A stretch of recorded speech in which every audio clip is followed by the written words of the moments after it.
No doubt you've heard about the plans to build a 13-story Islamic center and mosque just yards away from Ground Zero, where 21 Islamic extremists murdered over 3,000 people in the name of Islam.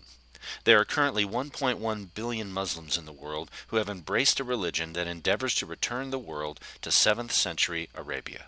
Insightful, non-fanatical, and packaged in Dave's unique style, this is one message every believer ought to hear in this new age of terror, as Islam continues toward world domination.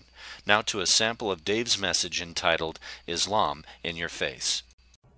You see, this is not some isolated small group of people. This is a 1.1 billion group of individuals who are bent upon bringing the entire world under the submission of Islam. In fact, Islam means submission in Arabic. And to achieve those goals throughout history, even today, we have seen clearly that Islam is hostile. That's the second thing I'd like for you to write down. It's huge. And it is hostile. Submission to Allah, submission to Islamic faith, submission to a 7th century kind of way of doing things is what Islam is all about. It has hostile roots. Muhammad was born in 570 A.D. At the time, he was a camel jockey for a living. He drove camels. At the age of 25, he married an older, wealthy woman. When he was 40, he began meditating in a cave off and on for 2 years. During his cave encounters, he claimed to have received special revelations from God through an angel. During these revelations, he would shake and perspire and foam at the mouth. The Quran is supposedly the written record of those epileptic fits. Muhammad, because of the strangeness of his demeanor and so forth, was actually driven out of Mecca. And so in 622 AD, he fled to Medina. While he was in Medina, he endeavored to convince the Jews that he was a prophet and called himself a prophet. He also tried to convince the Christians that he was an apostle and called himself an apostle.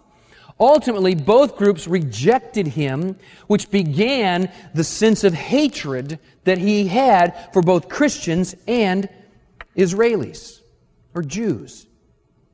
He then began to receive more revelations. One of them told him that he was free to loot and steal from the caravans that were passing through the area.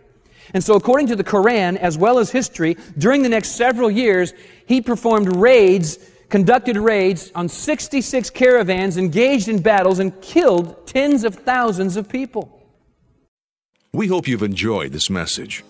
If you'd like a free catalog of other available resources by David Moore, call us toll-free at 1-800-715-1444 or write to us at Moore on Life, Post Office Box 14444, Palm Desert, California 92255. You can also browse our catalog or order online at www.mooreonlife.com. God bless you, and thank you for listening.